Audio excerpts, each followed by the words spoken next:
tu vois, un abonné nous a fait ça. Matt Forge Motor, coupable de tout, avec le logo du VR6. Et ben franchement, c'est vraiment bien. C'est vraiment hyper bien. Et en fait, tu vois, c'est simple, hein, tu le mets, puis ça prend tes têtes de vis. Tout simplement. Donc je te remercie pour celui qui a fait ça. Parce que c'est vraiment, vraiment super beau. Je te pose là, et puis forcément, bah, il sera sur la voiture. Hein. Ah, et bah écoute, comment ça se passe un peu tes vacances? Est-ce que tout va bien? Est-ce que tu es rentré de vacances aussi? Est-ce que tu pars reprendre le travail ou est-ce que tu quittes ton travail pour partir en vacances? Parce que c'est quand même pas mal d'être bien. Alors qu'est-ce que j'ai fait la semaine dernière? En fait les bagnoles, ça fait une semaine que j'y ai pas touché physiquement réellement parce que mon frère est venu comme je t'avais dit. Et en fait on a tourné plein de trucs, c'était super cool. Enfin super cool. On finissait tous les jours à 1 h du matin. Donc niveau repos on oublie. Mais par contre derrière on a bossé comme des tarés pour avoir des trucs incroyables. Donc en 5 jours... On a essayé de tourner un peu sur toutes les bagnoles. On a essayé de faire une vidéo spéciale pour qu'on voit tous les véhicules dedans. On a fait des super bonnes vues. Il a du super matos. Il a des super éclairages. Tout est super bien. Il a des super micros. Tout est prof. Niveau montage vidéo, en plus, lui, il filme en couleur neutre. Donc après, il rajoute les couleurs. On a un effet cinéma. Je pense que ça va être magnifique. Hein. Il a des gros appareils photo, des gros matos. Enfin, des grosses caméras. Qui font des super trucs. Et on verra ça évidemment quand ça tombera. Je pense que ça tombera pour septembre, le retour des vacances de tout le monde. Un truc sympa juste avant le vrai retour de la Most Wanted. Ça, j'attends ça aussi depuis pas mal de temps. Donc la Most Wanted pour l'instant je ne peux pas commander parce que des entreprises sont fermées. Tu es sûrement au courant puisque tu travailles sûrement dans l'une d'entre elles. Donc il y a des choses que je peux pas commander. Surtout que quand je dois commander quelque chose pour la Most Wanted, par exemple si c'est de la fibre, il y en a pour plusieurs centaines de mètres carrés de fibre, parce qu'il faut la mouler entière, il faut plusieurs kilos de gel coat, il faut plusieurs kilos de résine, plusieurs dizaines de kilos de résine, peut-être même. Donc, eh ben, il faut que je trouve un fournisseur qui ait tout ça. Donc je cherche, j'ai déjà à peu près trouvé, je pense qu'il y en a à peu près pour 500 à 1000 euros, voire peut-être plus, pour pouvoir mouler et ressortir chaque élément de cette voiture en fibre. Pour avoir une coque complète fibre, hein, comme certains véhicules de compétition. Il y a des véhicules de compétition, comme par exemple la NASCAR. Je sais pas si tu connais, mais je pense que oui, parce que c'est un sport un peu où on s'ennuie, tu vois. Et ben en fait, tous les véhicules, c'est du châssis tubulaire, et toutes les coques, ça doit être sûrement une sorte de plastique spécial, mais en fait, voilà, c'est une coque entière. Il n'y a pas de porte, voilà, il n'y a pas de phare. En fait, c'est des autocollants les phares, ce qui fait que, c'est très léger, mais leur châssis est extrêmement lourd. Donc c'est comme ça que c'est fait, et c'est un peu comme ça que je veux, mais pas autant qu'eux, parce que eux, on voit vraiment que ça fait un peu carrosserie de voiture télécommandée. Donc écoute, ça va. La semaine qui arrive là en ce moment, j'ai rien pour avancer spécialement.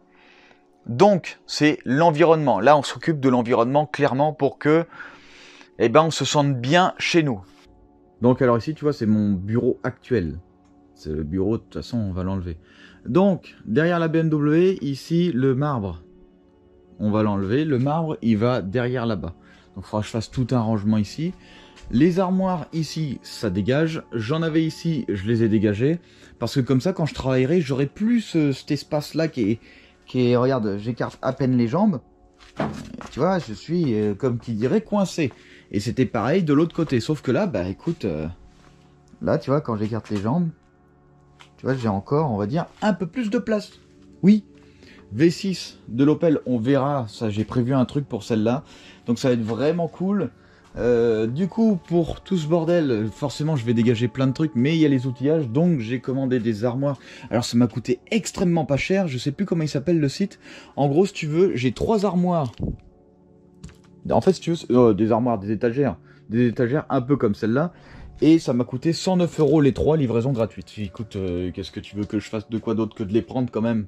Je pense que c'est quand même une espèce de bonne affaire. Plutôt que de prendre ces armoires-là, je sais plus combien je les avais payées, mais on n'est pas loin des 20 € par armoire. Après, écoute, regarde. Oh merde, tu vois, j'aurais même pas dû y toucher. Tu vois, c'est... J'appuie à peine, c'est écroulement total, effondrement. Qu'est-ce que je viens de faire?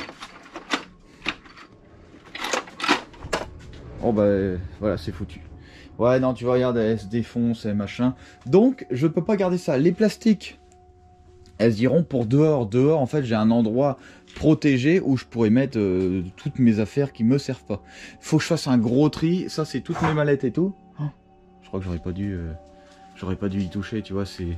Non, c'est vraiment de la saloperie. C'est tout fin. Ça va être du 0,5 mm d'acier. Et tu vois, et un jour, ce qui va se passer, c'est que ça va tomber là-dessus. On peut les accrocher au mur, hein, mais... je pense que je savais qu'il fallait pas que je garde ça. Donc, pour cet environnement-là, on aura un environnement 100% blanc, du coup, là où je travaille. Plus de double bagnole, il faut arrêter ça, parce que qu'est-ce que je fais avec ça et ça? Regarde, je ne peux rien faire. Donc ça, il faut arrêter. La 205, là, elle va sortir. Je l'avais lustré un peu pour pouvoir faire ce qu'on a fait avec mon frère, donc ça, c'est cool. Et puis, on est pas mal, on est pas mal. Niveau outillage, je pense que pour l'instant, on va laisser ça là. L'armoire, elle prend... Enfin, mince. Les étagères prennent 1,80 m par 1,80 m et en hauteur, on est à 1,40 m, il me semble. On a 3 fois 875 kg de charge, donc c'est 150 par étage, il me semble. Ou 125 par étage. Donc, j'ai envie de te dire, c'est super cool. De ce côté-là, c'est côté soudure, il va falloir que je change des trucs aussi. Forcément, parce que bon, bah j'ai pas beaucoup de place. Remarque ici, je peux rien y faire. De toute façon, le châssis, dès que j'ai commandé 2-3 trucs pour pouvoir continuer à bosser, dès que j'ai fini l'important, le châssis passe de l'autre côté. Donc là, après, il faudra réouvrir un peu la porte. Forcément. Ça, c'est obligatoire. Une réouverture un tout petit peu de la porte pour faire passer le châssis ici. Et après, on n'aura pas de soucis. De l'autre côté... pareil, hein, on a quand même pas mal d'outillage alors qu'on n'a pas de place. Donc c'est un peu chiant. Les mousses, ça va dégager. Et ici, tu vois, là, ce sera mon nouveau bureau, là où on essaiera de discuter entre nous. Et puis ce sera sympa. Donc forcément, je pense que le bleu niveau un peu... je sais pas quoi, fantasy mouette de la plage, ça va dégager. Je pense que je vais faire en blanc. Et peut-être même que j'irai mettre... à l'aérographe, j'irai faire à l'aérographe des bagnoles sur les murs, comme la Most Wanted, comme la Manta, comme machin, ce qui pourrait être pas mal. Mais tu vois, en fait, il y a très beaucoup de cartons, il y a des trucs qui servent à rien, il y a plein de trucs qui vont partir. Plein de trucs qui vont partir à la déchette en 5 minutes, et puis ce sera réglé. C'est quand même un peu le bordel, si tu veux. Donc, vu que je bossais beaucoup, eh ben, j'avais pas beaucoup de temps pour ranger réellement. À chaque fin de projet, j'essaye d'avoir une évolution. La fin du projet Manta, c'était peindre le garage. La fin du projet 205, ça va être remettre tout bien avec mon bureau là-bas, dégager cette table, parce que cette table prend de la place, et comme ça on va pouvoir bosser vraiment correctement, et ça va être vraiment, vraiment cool. Faut que je me grouille le fion pour pouvoir mouler le plus tôt possible, donc je vais voir ce que je peux faire. Et ce sera vraiment bien. Donc tout avance, l'évolution est là, hein. De toute façon il faut que ça change, parce que bah c'est pas agréable. Même ici, tu vois, j'ai des super armoires, mais par contre, j'ai beaucoup de trucs dessus que je peux mettre ailleurs, qui ne me sont pas nécessaires dans l'instant T. Donc j'ai beaucoup de choses à faire, ce qui fait que les véhicules, pour l'instant, bah, je vais pas y toucher. De toute façon, j'ai pas de fond. Le seul truc que j'ai commandé, parce que j'avais envie de me dire, bon allez, ça avance un petit peu, regarde ça. Voilà, j'ai commandé ça. Pour les connaisseurs, hein, évidemment. Enfin, connaisseurs, je pense que, voilà. Ça va sur l'échappement, c'est pour faire les tubulures d'échappement sur mesure. Donc... pour moi, le biturbo, je pense que c'est le mieux. Et je sais déjà quel turbo je veux pour la BMW. Je sais déjà le petit turbo que je veux et le gros turbo que je veux. Comme ça, au moins, zéro souci. Et je pense que ça va marcher super fort. Je pense. Écoute, c'est chouette. On repart un petit peu sur, maintenant, celle-là. Alors, au sujet de la 205, aujourd'hui... eh ben, qu'est-ce qu'il va falloir faire? Parce que forcément, il va falloir continuer. La dernière fois, on avait fait... la mise en place du pare-choc, je te parle du dernier truc qu'on avait fait. Hein. La mise en place du pare-choc qui pouvait nous permettre de finir l'échappement inox complet. Ce qui est vraiment cool, parce que derrière, après, bah, on peut avancer sur l'arrière. Vu qu'on a l'intercouleur qui est placé à un certain endroit, et ben l'échappement, il prend une certaine place, surtout il fournit de la chaleur. Et ça, c'est problématique. Donc ce qu'on fait, c'est qu'on va isoler l'intercouleur de la chaleur par rapport à l'échappement. Et après, on le fera aussi par rapport au collecteur. Ça, on verra ça plus tard. Mais ça, c'est super important, évidemment, pour éviter le parasitage des températures. Je sais pas si ça se dit, mais écoute, on va dire ça comme ça. tout simplement.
Donc, c'est pas mal sur cette voiture. Après, malheureusement, le problème que j'ai fait, c'est qu'en fait, j'ai ouvert complètement toute la coque arrière pour pouvoir placer les ailes que j'aurais dû avoir, mais qui sont complètement foutues, donc qui sont pas plaçables. Et au final, j'ai bouché par des plaques en aluminium. Parce que j'avais pas forcément d'autres solutions, ou sinon l'autre solution me demandait beaucoup trop de temps et beaucoup trop d'énergie.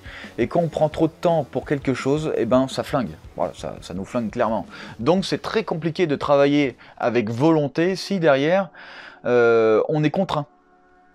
Tout simplement. Donc c'est pour ça que je suis parti sur ces plaques en aluminium pour pouvoir reboucher ces espèces de trous qui font que il y en a, ils ne trouvent pas ça forcément gracieux. Ce que je voulais faire aussi à cet endroit-là, c'était faire passer des entrées d'air pour pouvoir directement venir fournir le turbo en air très frais et aussi venir fournir l'intercooleur pour l'autre côté.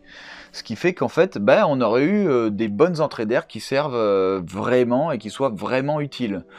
Le problème, c'est qu'en fait, les entrées d'air, c'est pas forcément très donné, hein, des entrées d'air compétition. C'est, je sais plus combien c'était ce que j'avais trouvé, il faut que ce soit harmonieux, il faut que les dimensions correspondent, il faut que machin, sinon il faut les faire sur mesure. Une fois de plus, le sur mesure, ça demande énormément de temps. Ce qui aurait été pas mal, c'est de faire des entrées d'air, ce que je voulais faire, typé S4. Voilà, la Delta S4, un peu typé carré, qui ont d'ailleurs la forme des trous que j'ai fait, hein. Donc ça aurait pu être pas mal, mais en fait, le temps que ça m'aurait donné, aurait été trop long, et en fait, j'aurais pété les plombs, tout simplement, voilà. Comme à chaque fin de projet. D'ailleurs, quand j'ai tourné des vidéos avec mon frère, l'avant-dernier jour, tout était filmé, il restait plus qu'à monter, je lui ai dit écoute, on arrête, j'en ai ras le cul. On avait trop bossé, trop machin. En fait, à chaque fin de projet, on a un coup de mou, mais il faut surtout pas s'arrêter. Ce qui d'ailleurs, il m'a dit non, et puis au final, on a réussi à repartir. Mais c'était très dur. Hein. Très dur. Le plus dur, c'est la fin d'un projet.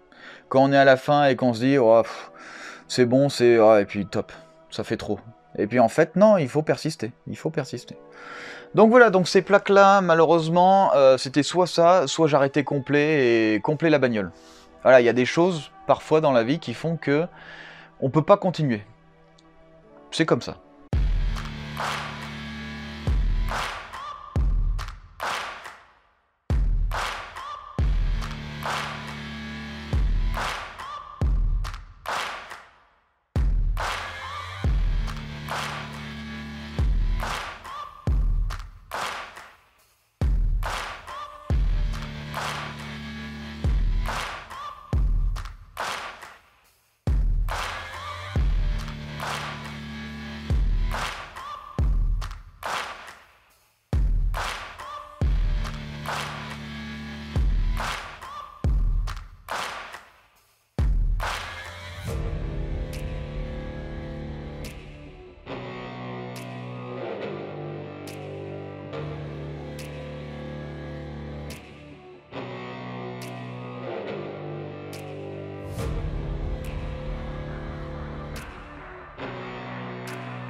Ensuite, qu'est-ce qu'il nous reste à faire? Ce qui compte, ce qui est important.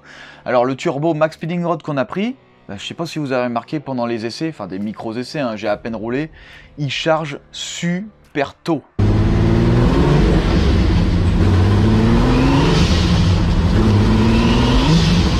Mais vraiment, vraiment tôt.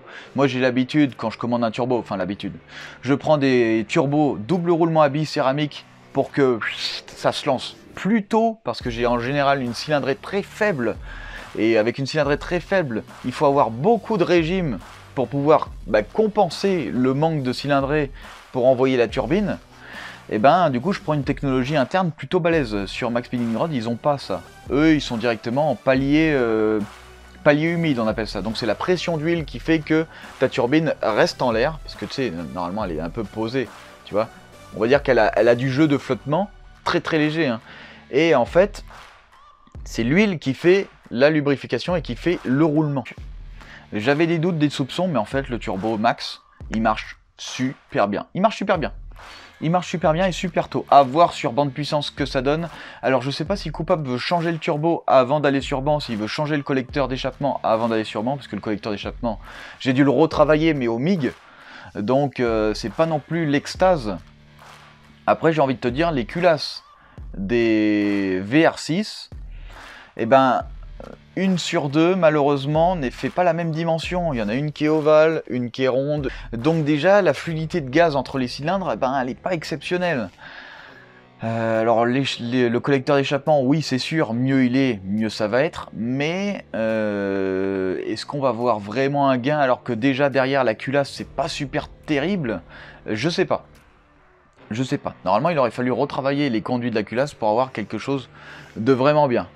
Donc maintenant qu'on a mis notre plaque, notre turbo est en place et c'est un turbo refroidi par eau, il va falloir forcément faire un circuit d'eau. Alors pour prendre le circuit d'eau, qu'est-ce que j'ai fait? Je suis allé directement piocher là où normalement tu as ton radiateur pour venir te réchauffer dans l'habitacle. Normalement dans tout véhicule, hein, c'est le cas, hein, c'est pris directement sur le liquide de refroidissement. Ça évite d'avoir des résistances chauffantes, même si sur les voitures, certaines, il y a des résistances chauffantes pour avoir le chauffage tout de suite. Parce que les moteurs, par exemple sur les diesels, ça met très longtemps à chauffer un diesel par rapport à un essence. Ce qui fait que ton chauffage, si tu es en hiver, zob. Donc, j'ai pris le circuit d'eau du radiateur intérieur du véhicule qui correspond au moteur pour l'emmener sur le turbo.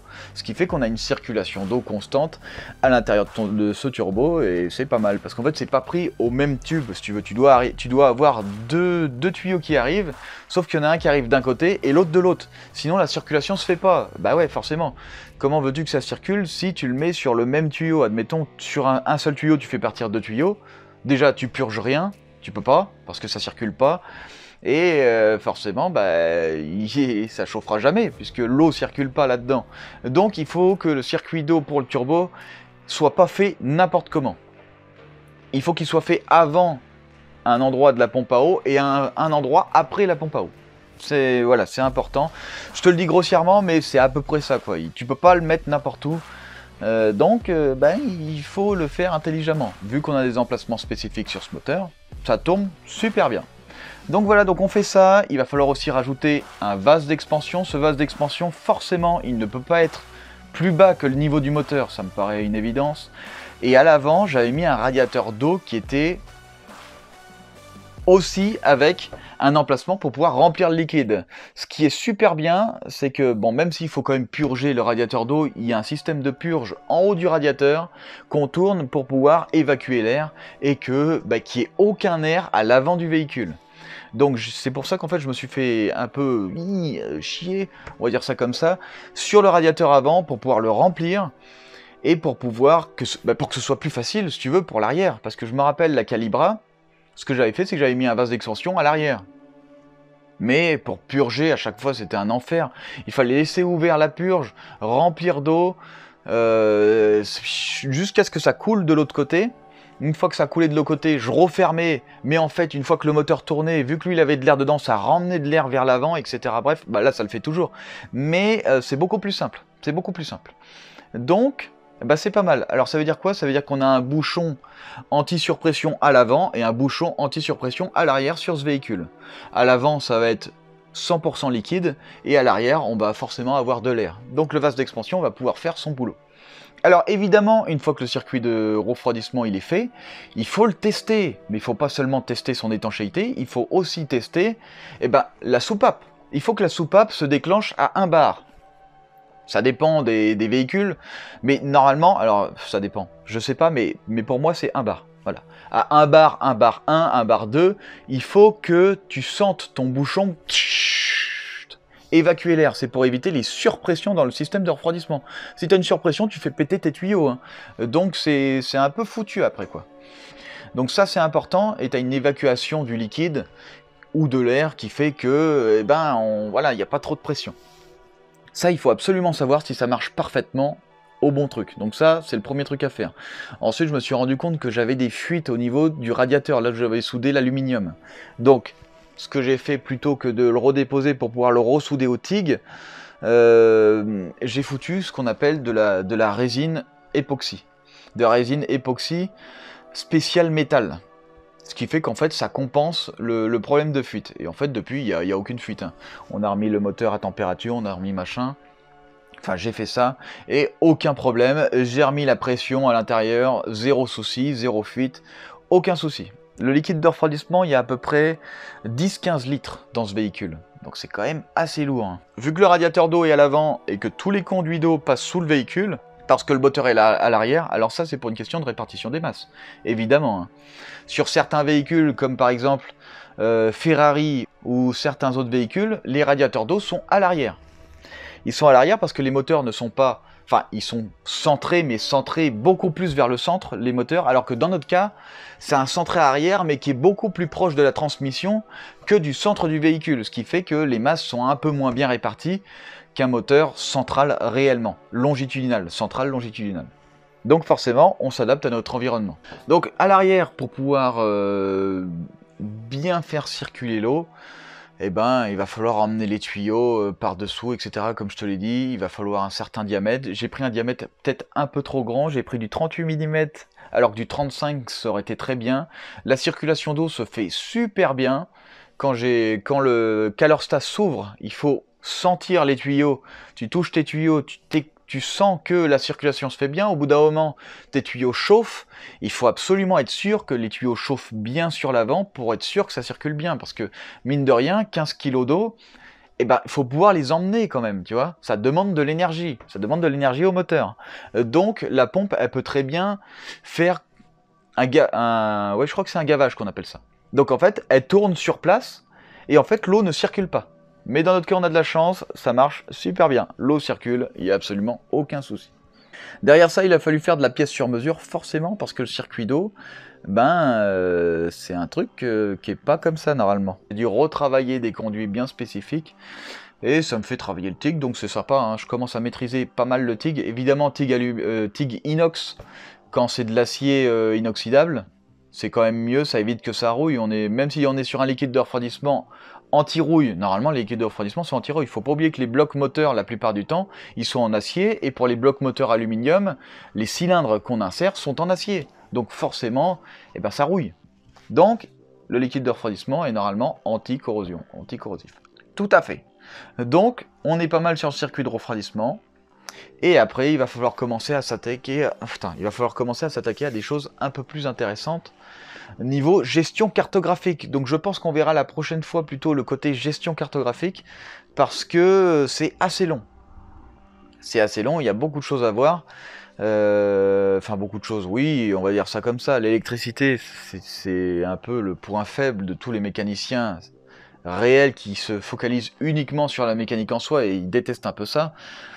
Donc c'est un point assez sensible entre parenthèses. On verra ça la prochaine fois. Par contre, ce qu'il faut faire, c'est qu'en fait, vu qu'on est sur une pédale avec un papillon électronique, il va falloir faire une adaptation de notre pédalier, forcément. Hein. C'est pas prévu de base pour ça, c'est prévu pour câble, le pédalier qu'on a. Donc, il va falloir créer un renvoi directement sur ce pédalier spécifique, du pédalier compétition qu'on a acheté sur le renvoi à résistance. En fait, quand tu tournes, ça crée une résistance plus ou moins différente, ce qui fait que lui, il sait où faire pour que ton papillon soit à la bonne ouverture. Écoute, c'est super cool. Ça avance super bien. Aujourd'hui, c'était simple. Voilà, on est encore en vacances, vous êtes encore en vacances, donc on est sur du simple. Après, on va commencer à faire péter les timelapses à partir de peut-être septembre. Les premiers timelapses vont commencer à arriver, donc il y a 2 timelapses complets. Hein. Celui de A à Z, la Manta, une voiture qui défonce, elle déchire cette caisse, qu'on a tourné avec mon frère, on a fait des donuts avec, on a fait des machins, c'était super cool. C'était vraiment sympa.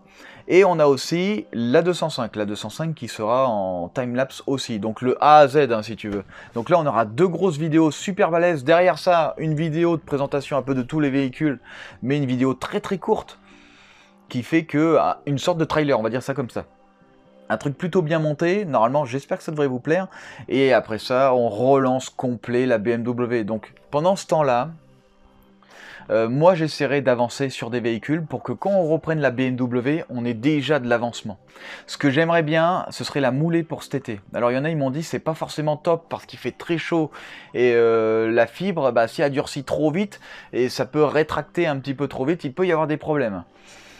Moi ça va, dans mon garage, on est assez isolé de la température. Donc je pense que ça peut le faire. On a une hygrométrie un peu supérieure à l'extérieur, on a un peu plus d'humidité, donc je pense que ça peut être pas trop mal. Évidemment les températures, faut les surveiller. Après il faut pas que ce soit trop bas non plus, hein. En dessous de 10 degrés il me semble, si je me trompe pas, c'est pas forcément une bonne chose. Donc là on est entre, ouais là vu comment je suis habillé et tout, là on est entre ouais 23-25 facile. Hein. Je pense dans le garage, c'est vrai que l'idéal ce serait se taper dans les 15-20. 15-20 degrés ce serait bien parce que plus t'es chaud, plus la résine durcit vite. Plus elle durcit vite, et puis moins tu as le temps de l'étaler si tu veux. Donc moins tu peux faire de contenu de résine, et plus tu avances lentement. Est-ce que tu comprends l'idée? Ça sèche plus vite, donc il faut en faire moins. S'il faut en faire moins, et du coup il faut en faire plus. Tu vois, si on en fait moins par pot, il faut faire plus de pots, etc., etc. Enfin bref. Donc, on verra ça le moment venu. J'ai trouvé un site, déjà, comme je te l'ai dit en début de vidéo. Enfin, je cherche un peu, mais j'ai déjà trouvé un truc pas mal. Dans les 500 à 1000, voire 1500 pour la fibre. Je vais essayer de m'occuper de ça pour avant septembre, pour que derrière, paf, septembre, on arrive après les 2 timelapses, après la présentation des voitures. La voiture, on voit que le moule est complet sur la caisse, et puis après je t'explique exactement comment on a fait ce super moule, comment machin, parce que là il y en a pour une semaine et demie de travail non-stop, 24-24, bon, 24-24, allez, 8 à 10 heures par jour, facile. Je te laisse, je t'ai pris assez de ton temps, comme chaque semaine, je te prends trop de ton temps de toute façon. Donc, eh ben c'est cool, et puis on se voit sûrement la semaine prochaine, je sais pas si, comme d'habitude, on verra, écoute. Si t'es là, c'est bien. Si t'es pas là, fais ce que t'as à faire dans ta vie. Super important. Moi, je fais ce que j'ai à faire dans ma vie. Si vous êtes là, moi, évidemment, c'est ce qu'il me faut pour pouvoir vivre. Mais il faut que vous pouvez vivre aussi. Je peux pas vous obliger à venir. C'est une évidence absolue. Eh ben, je te remercie.